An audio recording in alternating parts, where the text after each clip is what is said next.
uuel aastal alustame uue hooga ka Makita tööriistakooliga, sest Makitel tuleb tööriistu kogu aeg uusi peale, arendatakse vanu paremaks, tullakse välja päris uute ideedega. Alustame seda hooaega siis sellega, et räägime saagimisest. Ja saagimisest räägime kahe nurga alt. Nimelt nii-öelda tavalise klassikalise mootorsae või metsasae, siis kolmanda sõnaga kettsae teemal. Ja teiseks on siis sellised saed nagu kõrglõikurid, mis on ka teema. Nüüd tähelepanelik televaataja, kes on meie saateid jälginud, teab, et tegelikult oleme seda teemat varem juba katnud. Aga nagu ma just äsja ütlesin, siis Makitel tuleb pidevalt midagi uut juurde. Mõnda aega tagasi, kui me hakkasime rääkima Makita puhul siis nendest XGT seeria masinatest, alustasime, seal olid akutrellid ja võib-olla mõned tööriistad valikus, ehk et siis nii-öelda esimesed linnukesed, siis nüüdseks on see XGT tööriistade valik laienenud juba päris suureks ja igas Makita valdkonnas, olgu need siis aiatööriistad, olgu need siis ehitustööriistad, igal pool on juba selle XGT aku peale ehitatud uusi mudeleid. Nõnda ka saagide puhul ja tegelikult ma ütleks, et kõige võib-olla niisugune muljet avaldavam saag, mis mulle siit tänasest valikust kätte jäi, on see selline nii-öelda klassikaline metsasaag. Ja muljet avaldav on ta sellepärast, et tema näitajad on nüüd igat pidi võrdväärsed või juba nii-öelda nagu sarnased nendele saagidele, mis on siis bensiinimootoriga ja millega tehakse tõsist tööd. No sellest ei pea me enam ammu rääkima, et aku on asi, mis kestab vähe või sellega saab teha paar lõiget ja rohkem tööd teha ei saa. Ei. Akudega, tööriistadega saab ammu juba teha tööd pikalt, väga paljud ka nii-öelda professionaalid on läinud oma töös akude peale. Akud on ju olulised selles mõttes, et akutööriistad on vaiksemad, võib-olla mõneti ka mugavamad, ei ole selle kütusega jändamist ja mällimist. Tõsi, kui sa teed tööd 8 tundi päevas, siis sul peaks olema ikkagi nii-öelda mõned akud varuks, mida sa saad siis vahetada. Selle konkreetse sae puhul, nüüd kui me akudest räägime, on minu jaoks võib-olla selline oluline märksõna see, et siia lähevad sisse kõige suuremad XGT akud. XGT akus on tegelikult 5 erinevat suurust, erinevatel tööriistadel, võib-olla juba kaalujaotuse mõttes ja ka lihtsalt nii-öelda võimaluste mõttes ei saa päris suuri akusid kasutada, siis selle kettsae puhul saab siia sisse panna kõige suurema XGT aku, mis nendel valikus on. Nüüd, kui me räägime selle sae muudest näitajatest, siis näiteks seesama latt, ketilatt on pikkusega 30–45 sentimeetrit, mis on tegelikkuses aku kettsae kohta väga palju. Et kuna aku tööriistade jõudlus varasemalt on ikkagi olnud selline mõõdukas, siis vastavalt sellele on ka need lõikepead ja muud asjad olnud väiksemad, tagasihoidlikumad, eks, et sa saad töö ära teha, aga kuskil tuleb piir ette. Nüüd on see piir ikkagi juba päris kaugele viidud. Põnevatest omadustest ka asi, mis on tegelikult juba varem olnud Makita kettsaagidel, aga on ka siin võimalusena, sest seda saagi on mitmes variatsioonis, on variant, et nii-öelda mutrivõtmega reguleerid ja keerad siis saeketi pingutust, aga siin on selline väga mugav automaatne plastikust keti pingutussüsteem, mis tähendab seda, et sa keerad sellest käepidemest keti lahti, siin väikese selle mutriga reguleerid selle pingutuse ära, paned kinni tagasi, väga mugav, väga kiire, sest et ega seda ketti ikkagi aeg-ajalt ju pingutama peab. Nii et mina ütleks, et igatepidi muljetavaldav tööriist, kes täna on mõtlemas, et ostaks endale uue kettsae, millega natuke tõsisemat tööd ka teha, võib-olla enda väikses metsatukas natuke puhastustööd, siis ma ei kannaks maha akutööristasi, et ei pea see olema bensutöörist. Ja saagidest edasi, siis tegelikult on siin meil teine selline väiksem mudel ka.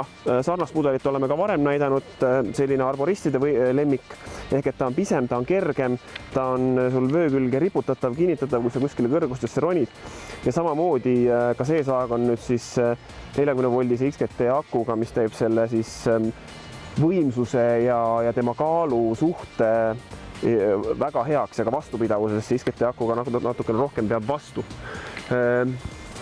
Teistest saagidest on kõrglõikurid minu jaoks väga põnevad tööriistad. Mul endal on ka kodus väga palju kõrgeid puid ja ma pean tõde tunnistama, et olen redelitega üles roninud, olen igasuguseid trikke teinud selleks, et sealt mõned oksad ära saada. Võib-olla mõni on seal kuuri katuse kohal ohtlikult.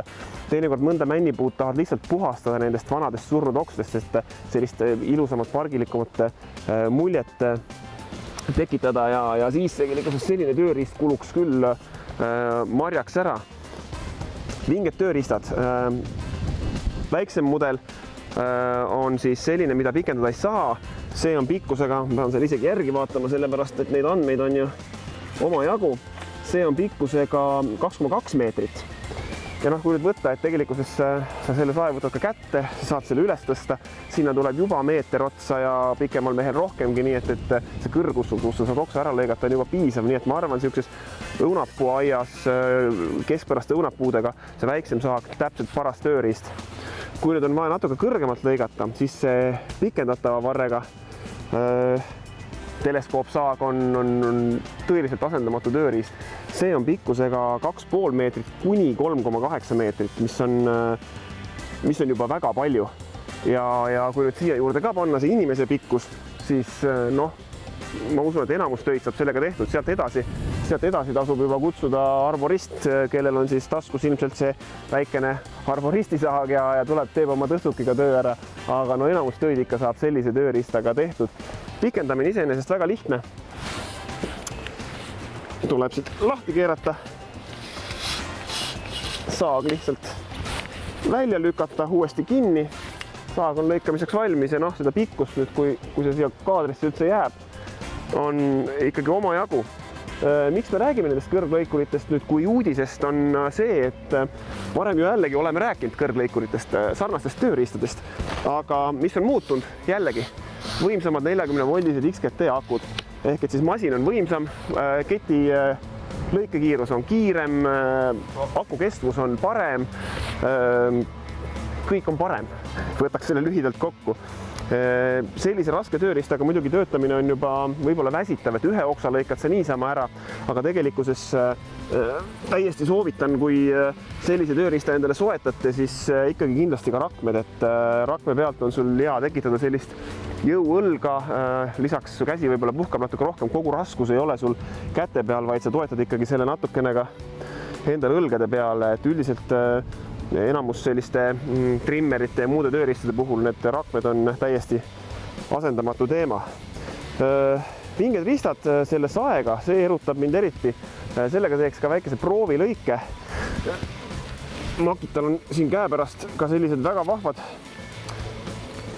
kaitsekindad või töökindad, mis on lisaks sellele, et juba pealt näha kaitsevad su kätt kõik võimalike löökide, vigastuste ja marrastuste eest, sest seda kaitsekihti on siin tummiselt, siis lisaks sellele, võib-olla üllatusena, et sellisel nii karmil kaitsekindal on tegelikkuses puututundlikud näpud. Aga vaatame, teeme ühe väikese lõike ka ja saab tunde sisse, kuidas see suur ja võimas metsasaag siis oma tööd teeb.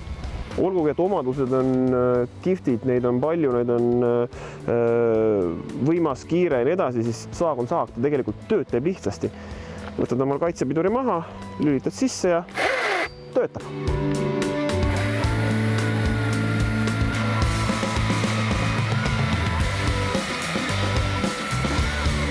See lõikas küll nagu võid. Loomulikult uus kett on oluline, aga tegelikult sae puhul on võimsus oluline. Mul on enda kodus ka üks bensiinimootoriga metsasaag ja tegelikkuses olen katsunud ka mõnda sõprade saagi ja tegelikult sae võimsus ikkagi puidu lõikamisel on väga oluline. Ei ole nii, et sul on terav kett ja lõika mida iganes. Ikkagi korralikust palgist läbi lõikamisel on sul vaja ka võimsust ja siin seda võimsust küll puudu ei jäänud. Ega selle saega ka, aga ma niisama siit koju ei lähe, kui ma sellega pole proovi teinud, nii et vaatame kohe, meil on siin üks ohtlik oks, mis hakkab elektriliinidele lähedale minema. See tuleb eemaldada. Vaatame, kuidas see mul õnnestub. Kuna ma teen ühte lõiget, siis ma isegi neid trakse endale ei pane. Ja vaatame, kuidas me selle üle eki naabriaiast kätte saame.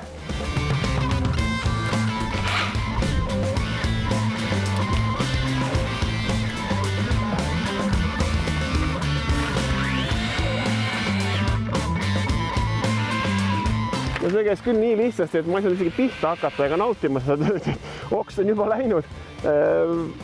Lust on teha tööd, kui on head tööriistad.